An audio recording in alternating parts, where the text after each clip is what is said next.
أشرف الأنبياء والمرسلين حبيب إله العالمين أبي القاسم المصطفى محمد اللهم صل على محمد وآل محمد وعلى أهل بيته الطيبين الطاهرين.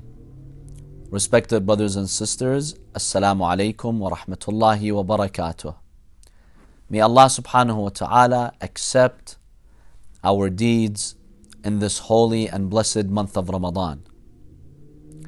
One of the questions that many of us ask is, what is Imsaak time? And why is it important to have Imsaak time in the prayer timetables? Do we have to stop eating and drinking at Imsaak time? Or can we go all the way up until the actual Fajr time? The word Imsaak in Arabic means to abstain or restrain from doing something. It's called Imsaak time because you stop eating and drinking. You abstain from eating and drinking. This is why it's called Imsaak time. Now, the actual time to start the fast is not Imsaak time. It's Fajr. It's dawn. Allah subhanahu wa ta'ala tells us in the Holy Quran in Surah Al-Baqer, وَكُلُوا وَاشْرَبُوا, you are free to eat and drink, حَتَّى يَتَبَيَّنَ لَكُمْ الْخَيْطُ الْأَبْيَضُ مِنَ الْخَيْطِ الْأَسْوَدِ مِنَ الْفَجْرِ. You're allowed to eat and drink until you see the white light, the white thread, visible from the black one. This is an Arabic expression that refers to dawn. We have two lights at the time of dawn, during this time of twilight. One is called Al-Fajr Al-Kadhib and one is called Al-Fajr Al-Sadiq. We have to go by Al-Fajr Al-Sadiq, the true dawn. Basically, what happens is when Fajr occurs, you find that there's a white column of light that vertically appears in the horizon. This is not the real Fajr. About 10 minutes later, on average, you have a white light in the distant horizon that begins to appear horizontally, not vertically. This horizontal thin white light is the beginning of Fajr. And Fajr, by the way, in Arabic either means an opening or for something to blow up. Right? The reason why we call dawn Fajr in Arabic is because that white light breaks the horizon. It separates the earth from the sky. It seems like it's breaking it. This is why it's called Fajr. Fajr means an opening in something. So this is Al-Fajr As-Sadiq that the Holy Quran refers to. You actually have time to eat and drink up until this occurs. This is the Fajr time. Now here's the challenge. In many cities around the world, especially in bigger cities, where there is what we call light pollution. At night there's a lot of light, street lights, other types of light. This actually is very difficult to observe with your eyes. So now if you go at, let's say, 5 a.m., trying to see that, chances are in a big city you cannot see that.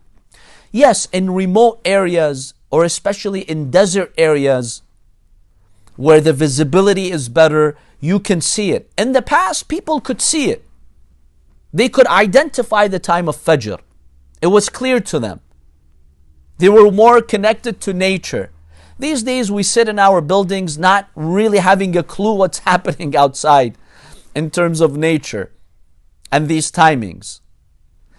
So that's why in some of these bigger cities we are not sure exactly what Fajr time is. So we exercise caution and we add about 10 to 12 minutes before the Fajr calculation that we have. We call this Imsaak time. Imsaak means, as a precaution, stop eating and drinking.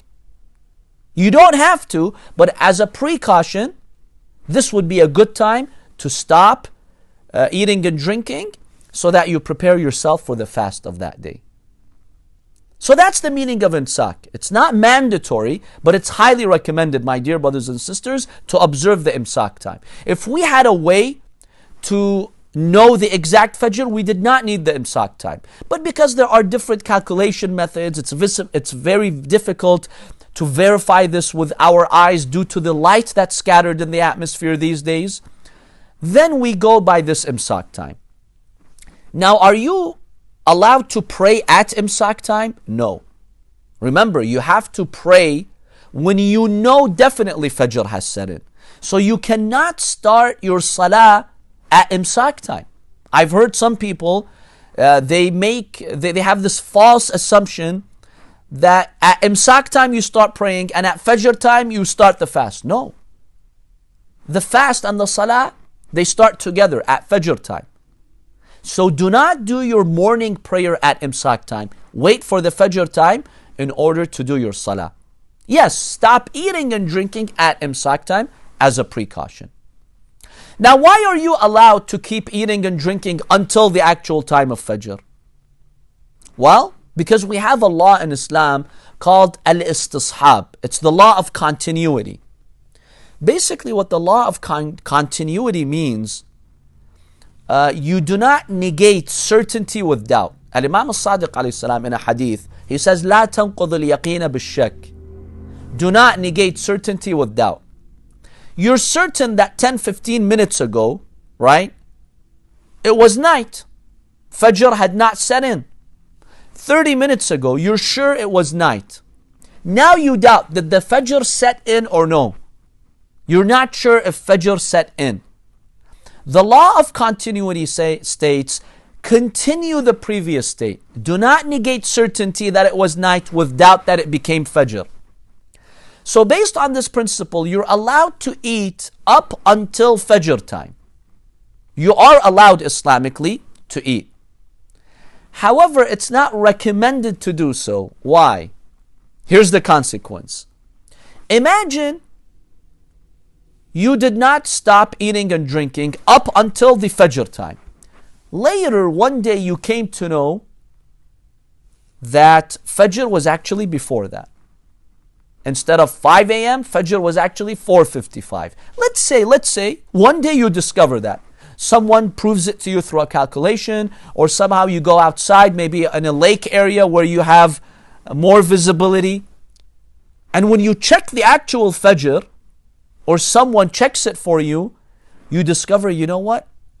On the prayer timetable, Fajr was 5, but in reality, it's 4:57, it's 4:55. And all those days that I was going all the way up till 5, I was eating and drinking, those days have to be repeated. Yes, you don't have to pay a kafara because you did not do anything sinful, because due to the law of continuity, you had the right to go up until Fajr.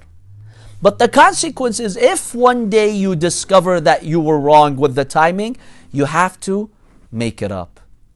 So don't put yourself in that situation. That's why we have the imsak time.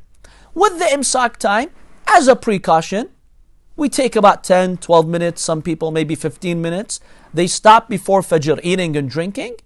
That way, they know for sure that they stopped eating and drinking before the actual time of Fajr. By the way, if you yourself go out and you try to check for the Fajr, you investigate yourself, you research yourself, you come up with the calculations in terms of investigating which calculation is the most accurate, then we have a hadith from the Imam ﷺ says, if you yourself make the effort to figure out the time of Fajr, and based on that you start your fast, then later you discover you were wrong, your fast is good. You don't have to repeat it. No qada here. Why? The Imam says because you made the effort to go and investigate the time of Fajr.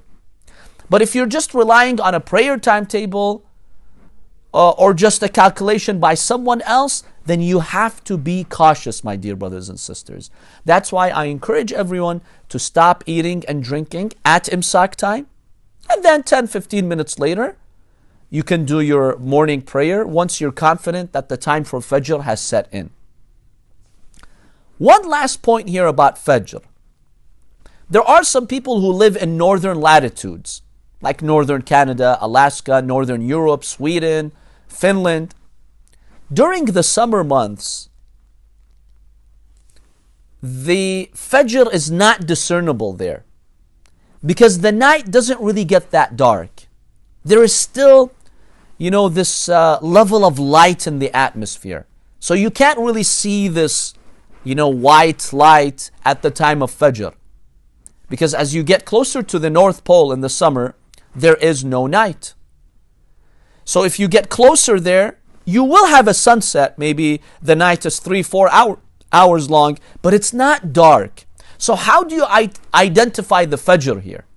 And the calculations here, by the way, sometimes confuse you. There are different calculation methods. Here's what a number of maraja and scholars have said. They've said to know the Fajr time here, see when it starts to light up out there. So let's say it's 2 a.m., 3 a.m., and you notice that out there it's getting lighter, it's getting brighter. Once the sky gets brighter and that's discernible to the eye, that means Fajr has set in, and basically you pray and you start your fast, inshallah. So this is just a brief discussion on the time for Imsaak. We ask Allah subhanahu wa ta'ala to accept our prayers and deeds, and especially our siyam in this holy month of Ramadan. Wassalamu alaikum wa rahmatullahi wa barakatuh.